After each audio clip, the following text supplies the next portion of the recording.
여러분 안녕하세요. 행복한 노후를 준비하는 금태현구조의 박정현입니다. 6월 들어 국내 증시가 다시 상승세를 보이고 있는데요. 미국의 경제지표가 일제히 둔화됨에 따라서 연준의 금리 인하 기대감이 재차 높아졌기 때문으로 여겨집니다.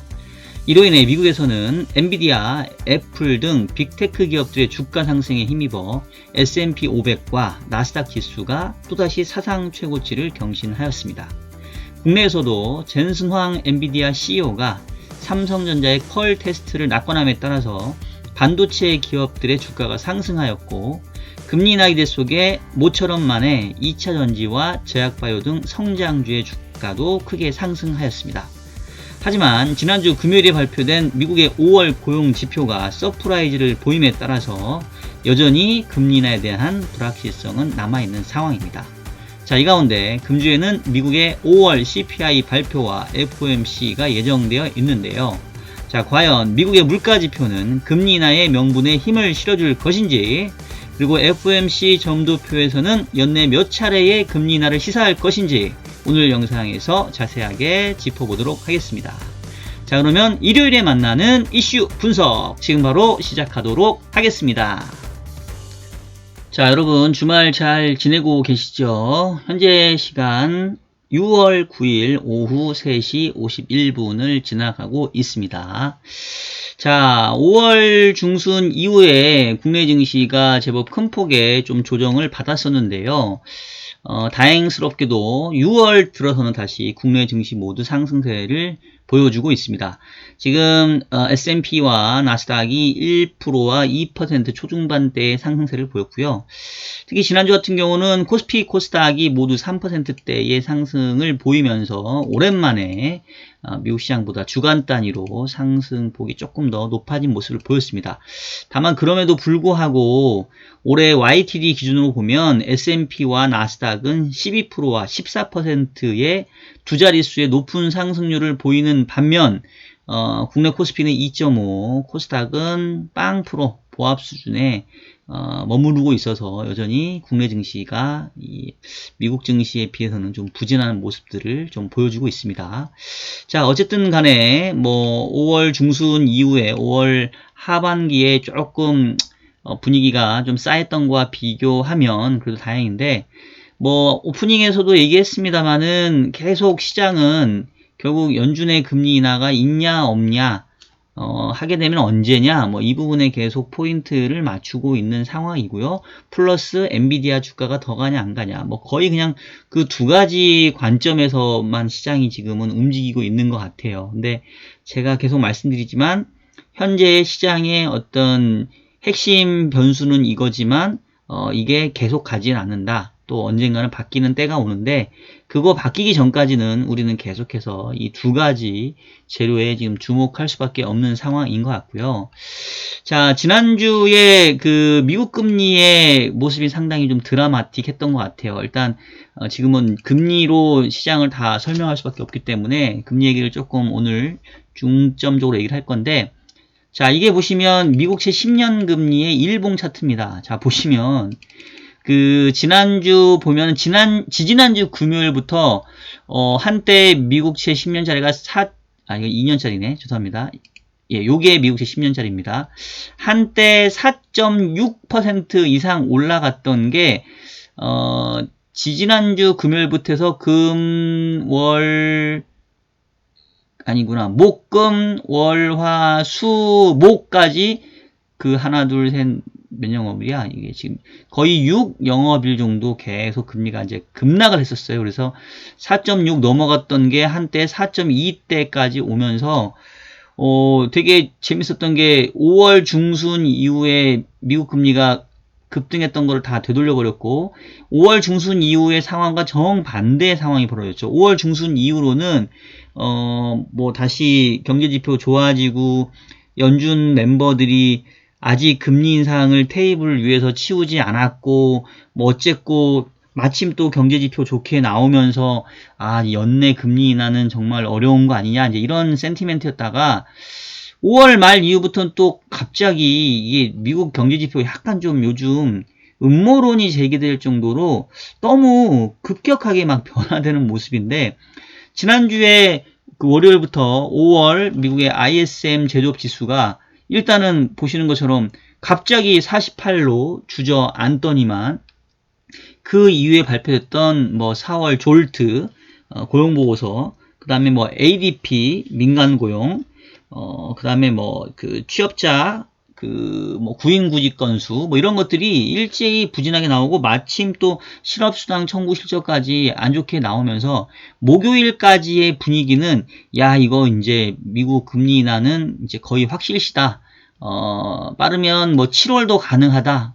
뭐 9월 금리 인상은 거의 확실시 됐다. 이런 분위기가 지난주 목요일이었는데 금요일날 보시면은 지금 그 차트상에서 보게 되면 미국채 금리의 불기둥이 하나 솟아 있잖아요.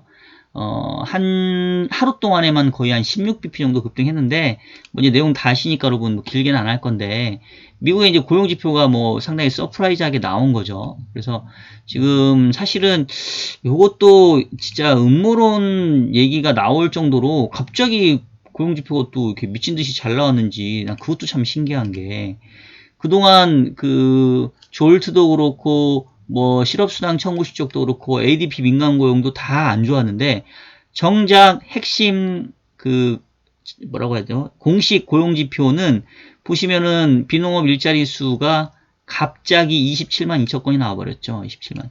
그 전이 16만 5천 건으로 좀 부진했고 컨센이 18만 2천 건이었는데 보란 듯이 서프라이즈를 보이면서 이게 바로 미국의 10년짜리 금리를 이제 급등시켜 버렸고요. 이제 그러다 보니까 뭐 자연스럽게 야 지금 고용지표가 이렇게 좋은데 이거 금리나 이것도 말도 안 된다. 뭐 이런 이제 얘기들이 나왔던 거고 또 세부 지표상에서 보면은 사실 저는 이 고용지표 일자리 수보다는 더 눈에 띄었던 게 시간당 임금 상승률인데 그동안 그 미국의 평균 시간당 임금 상승률이 조금씩 둔화되는 추세였거든요. 그래서 3.9대까지인가 떨어졌는데 다시 4.0까지 떨어졌고 컨센이 3.9였는데 4.1로 올라가 버렸어요. 그리고 지난번에 3.9로 발표가 됐는데 이게 다시 상향 조정돼서 4.0으로 올라갔구나. 어쨌든 한때 3.9까지 이렇게 코로나 이후에 슬슬 내려왔던 시간당 임금 상승이 다시 올라가 버리고 미국의 일자리 수는 27만 건 서프라이즈 기록을 해 버리니까 야 또 이거 금리 인하 어떻게 될지 모르겠구나 라고 하면서 금요일날 미국 금리가 이제 급등하면서 이제 금요일날 미국 증시가 조금 조정을 받긴 했는데 근데 사실 금요일날 주가 빠진 거는 별로 그렇게 티가 안 났어요.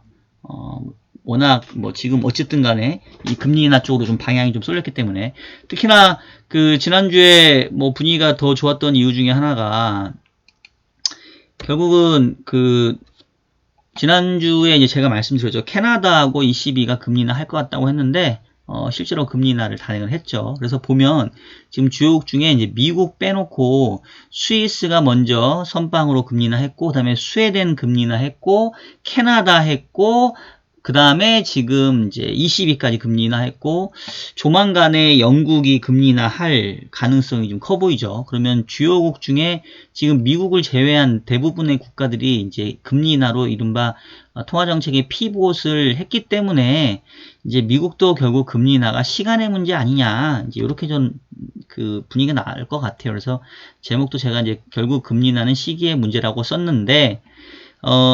지난주에 고용지표가 잘 나와서 조금 요번 주 FOMC를 앞두고 좀 애매해지긴 했는데 큰 흐름, 큰 물줄기 상에서는 역시 금리 인상은 추가적으로 검토할 상황은 아니고 금리 인하를 언제 해야 될지로 이제 굳어져 갈 것 같아요. 그래서 결국 6월 FOMC에서 우리의 관심사는 이제 점도표인데 지난번 그 3월 FOMC에서 점도표를 보면 그 지난 12월과 3월이 숫자적으로 메디안 값으로는 연내 3차례의 금리 인하가 유지가 됐었어요. 근데 제가 그 당시에 이제 세부적으로 보여드렸었는데 얘가 12월 FOMC 때 점도표거든요.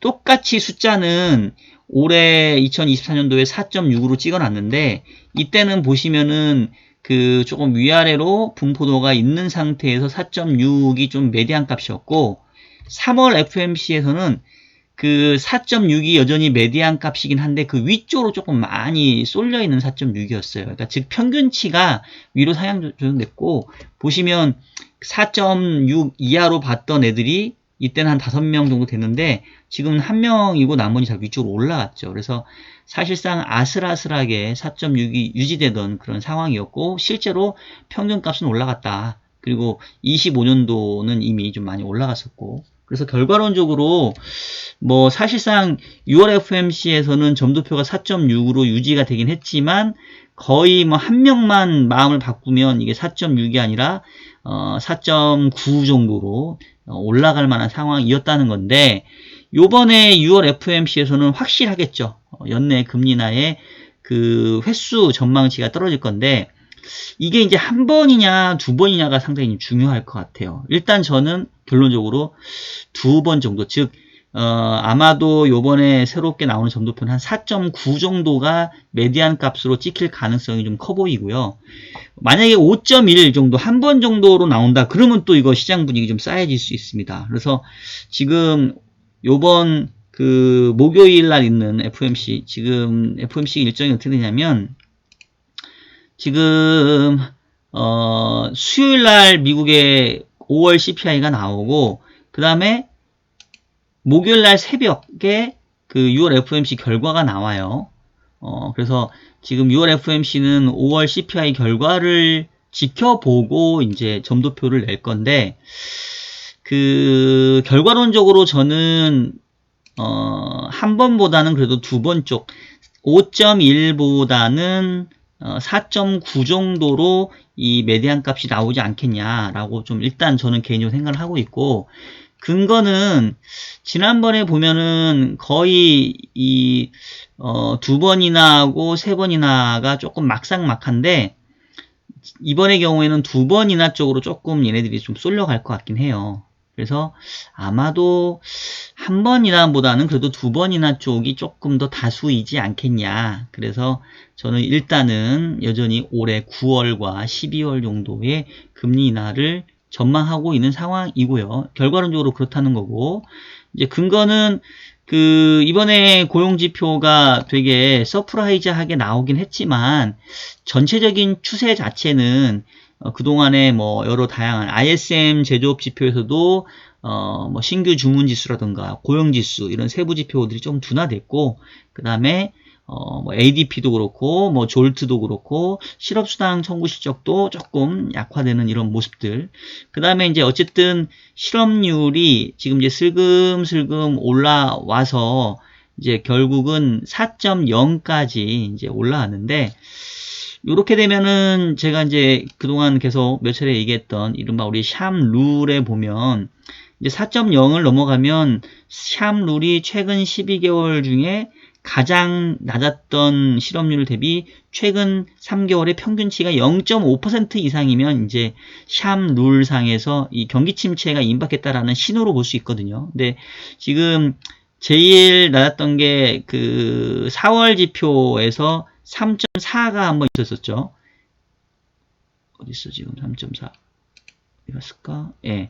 요게 4월 지표가 3.4였는데 12개월이니까 얘는 지금 넘어갔네. 지금 그럼 최근 12개월로 보면 언제냐면 요 3.5가 제일 낮겠네. 그러면 그 7월 지표였던 3.5인데 여기서 이제 0.5를 상회하려면 이제 4% 이상의 실업률이 계속 나오면 되거든요. 그러니까 이제 요번 달에 실업률 4.0 나왔고 6월, 7월도 4%의 실업률이 나오면 이제 샴 룰이 충족이 되는 이런 상황이 되는 거죠. 그래서 결국은 고용시장이 조금씩 침체되고 있는 건 맞다.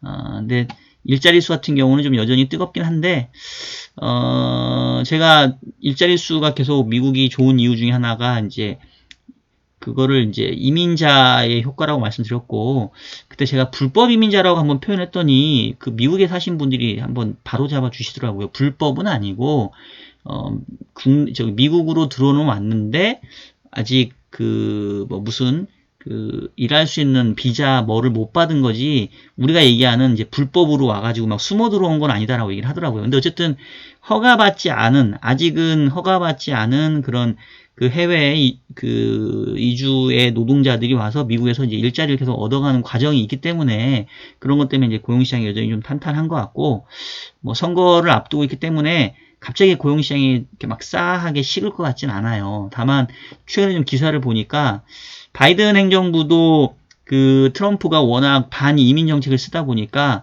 이제는 조금 이민자에 대해서 조금 이렇게 좀 장벽을 높일 가능성도 얘기하고 있어서, 그러면 조금 점차적으로 고용지표가 좀 둔화될 수 있지 않겠냐. 그래서 저는 일단은 지난주에 비농업 일자리 수가 서프라이즈하게 나왔지만 그거 빼고는 전체적으로 실업률이 올라가고 있고, 그 이외의 전반적인 고용지표가 조금 둔화되는 거 감안해보면 일단은 고용시장은 속도는 느리지만 조금씩 둔화되는 그런 느낌. 그 다음에 이제 플러스 되는 게 결국은 다음 주 예정되어 있는 이 5월 CPI 결과가 상당히 좀 중요한데, 지금 컨센서스로만 보면 5월 CPI 컨센서스가 지금 어떻게 형성이 되어 있냐면, 지금 전달하고 전년 동기비 상승률은 거의 좀 비슷한 쪽으로 지금 얘기가 되고 있고요. 다만 그 전월비는 조금 낮아지는 쪽으로 지금 컨센서스가 좀 형성이 되고 있습니다. 그래서 지금 5월 CPI가 발표되는 게 12일 수요일인데, 보시면 CPI 같은 경우는 지난달 3.4에서 똑같이 3.4인데 전월비가 0.3에서 0.1로 좀 낮아지는 쪽으로. 그래서 이렇게만 나오면 뭐 시장 입장에서는 조금 좋은 거를 보려고 하겠고요. 다만 이제 코어 CPI는 3.6에서 3.5로 전년도 월비는 떨어지지만 전월비는 0.3, 0.3 유지가 되니까 뭐 그렇게 크게 낮아지는 건 아닙니다. 어쨌든 간에, 하지만 전반적으로 이 물가 상승률 자체도 조금은 그래도 좀 낮아지는 이런 모습들을 좀 보이고 있으니까 뭐 더 높아지지만 않아도 제가 봤을 때는 뭐 올해 2번 정도 금리 인하에 대한 전망에 크게 무리는 되지 않겠다라는 말씀이고요. 다만 제가 지난번에 제 그 물가 상승률 전망치를 보여드렸는데, 지금 보시면 기본 전망이 요번에 5월 물가, 6월 물가, 이걸로 볼까? 데이터로 보시면 5월, 6월, 7월까지도 거의 3.3에서 3.4대 정도 지금의 물가 상승률이 유지가 되다가 8월 물가부터 한 3.0 전후 정도, 그 다음에 9월 가서 살짝 3%가 깨질 수 있는 정도의 저는 지금 추정치가 나오거든요. 제 모델에 따르면. 그러면 8월 물가가 9월 중순에나 발표되니까 그 전까지는 계속 물가가 3.4%대란 얘기예요. 물론 전월비는 좀 떨어질 수는 있겠지만, 그리고 계절적으로 원래 5, 6, 7월 달이 전월비 물가가 조금 낮게 형성되는 주간입니다. 7, 8, 9월, 5, 6, 7, 8, 9가 조금 전월비 물가가 좀 떨어지는 구간이에요. 그래서 이런 거 감안해보면 역시 연준의 금리 인하는 빨라야 물가의 지표가 전월비로 한 0.1 정도, 그 다음에 전년동월비로 한 3.0 내지는 3% 살짝 깨려고 하는 게 눈에 보이는 시점이 빨라야 8월이니까 결국은 금리 인하가 첫 번째 시점은 결국 9월 아니겠냐. 그럼 아직 6월이니까 앞으로도 지금 3개월 남은 거거든요. 그래서 이제 그 부분 때문에 또 그 3개월 동안 또 유가가 또 급등을 한다던가 또 무슨 일이 있을지 모르니까, 그래서 아직은 이제 불확실한 영역은 남아있긴 한데, 어쨌든 간에 중요한 것은 점도표 상에서는 그래도 한 번보다는 2번 인하 쪽으로 조금 다수의 위원들이 포진할 가능성이 좀 있지 않냐라는 생각이 좀 들고요. 그래서 결국 금리 인하가 이 시간의 문제라고 된다고 하면, 그 지난주에 보였던 것처럼 일단은 뭐 미국 증시도 그렇고 국내 증시도 그렇고 조금 상승 흐름을 이어갈 가능성이 좀 크다, 이렇게 좀 볼 수 있겠고, 특히나 그 지난주에 국내에서도 나타났던 현상이 금리 인하에 대한 얘기가 나오니까 이제 그동안 좀 부진했던 성장주들이 좀 움직이기 시작을 해요. 특히나 2차전지가 정말 오랜만에 상승을 보였는데, 그 에코프로 같은 경우 제가 거의 그동안 말씀을 안 드렸었는데 뭐 상당히 재미없어가지고 근데 주가가 지금 보니까 에코프로가 오랜만에 반등을 했어요. 지금 액면 분할한 이후에 보면 88,000원까지 떨어졌다가 지난주에 107,000원까지 보시는 것처럼 바닥에서 조금 강하게 좀 반등을 하고 있습니다. 물론 아직도 전기차와 2차전지 관련된 업황은 그렇게 썩 좋은 것 같지는 않은데 어쨌든 주가가 뭐 이 정도면 떨어질 만큼 떨어진 게 아니냐 이제 이런 인식을 좀 하는 것 같고, 여기에서 금리 인하가 좀 가시권에 들면 결국은 이제 그 성장주 위주로, 그러니까 2차전지라던가 뭐 제약바이오 이런 쪽에 조금 모멘텀이 갈 수 있는데, 이게 지난주에 한번 좀 맛을 보여준 것 같아요. 그래서 이번 주 FOMC에서 아마 뭐 확실하게 금리 인하에 딱 못을 박지는 않을 겁니다. 근데 어쨌든 간에 전체적으로 금리 인하가 시간의 문제다라는 그런 인식들이 좀 생길 수 있는 그런 상황이기 때문에 뭐 기본적으로 주식시장은 여전히 좀 긍정적으로 보고 있고요. 다만 이제 제가 지난주에 6월달 포트폴리오를 말씀을 드리면서 얘기했던 게 현재의 가격대에서는 추격 매수는 아니다. 기존에 이미 저는 주식 비중을 가장 높게 가져가고 있기 때문에 지금은 그냥 즐기는 정도 수준이고, 9월달 금리 인하를 기대하면서 주가가 6월, 7월, 8월 이렇게 계속 올라간다고 하면 어느 시점에선가는 오히려 조금 주식을 줄일 수 있는 기회로 좀 이용을 하려고 하고 있고요. 오히려 이제 채권의 경우가 조금 더 아웃퍼폼할 수도 있겠다. 그래서 지난주에 채권 시장 조금 좋게 말씀드렸는데 한 주 동안 금리가 너무 많이 떨어져가지고 저도 좀 당황스럽더라고요. 왜냐면 이렇게 빨리 떨어지면 매수 타이밍 잡기가 좀 힘들거든요. 근데 다행히 금요일날 금리가 올라주는 게 저는 오히려 다행인 것 같아요. 그래서 이번 주에 아마 CPI라든가 6월 FOMC에 대한 경계감이 좀 있을 텐데, 이제 그런 경계감들로 금리가 조금 올라와주면 결국은 올해로 봤었을 때는 뭐 고점은 좀 이미 좀 본 것 같고, 국내 금리도 그렇고요.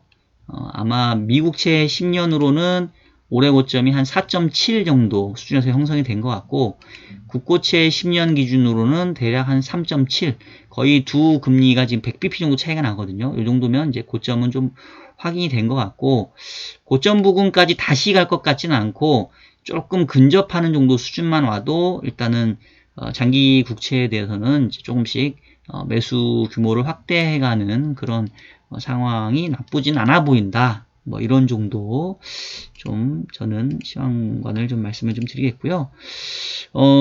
유가 얘기를 또 안 할 수가 없는데, 유가 움직임이 아직까지는 상당히 좀 우호적으로 작용을 하고 있습니다. 지금 유가가 한때 72불대까지 떨어졌다가 다시 75불로 올라왔는데, 오펙 플러스 회의에서 감산을 연장했지만 9월 이후부터는 이제 감산을 조금씩 완화시켜 가겠다라고 했기 때문에 이제 그 부분들이 좀 긍정적으로 좀 작용을 하고 있고요. 하여튼 저는 유가가 기본적으로 80불 이하에서만 머무면 땡큐다라고 보는 사람이기 때문에 이제 요 정도 수준이라고 한다면 전체적으로 제가 생각하는 이 물가의 궤적 당분간은 3.3에서 3.4대에서 머물겠지만 올해 8월 이후부터는 좀 낮아지는 뭐 이런 궤적에는 크게 문제가 없지 않을까라는 좀 생각을 하고 있습니다. 자, 오늘은 이 정도로 말씀을 드리도록 하겠고요. 자, 여러분 지금까지 주간 이슈 분석 보내드렸고요. 6월 들어 다시 주식시장이 힘을 얻고 있는데 결국 연내 금리 인하에 대한 기대감이 좀 커지고 있기 때문이고요. 비록 지난주 금요일날 미국의 5월 고용지표 서프라이즈로 인해서 좀 헷갈려지긴 했지만 그럼에도 불구하고 금리 인하는 시기의 문제라고 보여지고요. 이번 주 예정되어 있는 5월 CPI는 전년도 월비는 조금 높겠지만 전월비는 좀 낮게 나올 가능성, 그 다음에 FOMC 점도표에서는 지난번 세 차례의 인하가 두 차례 정도의 인하로 좀 바뀌지 않겠냐.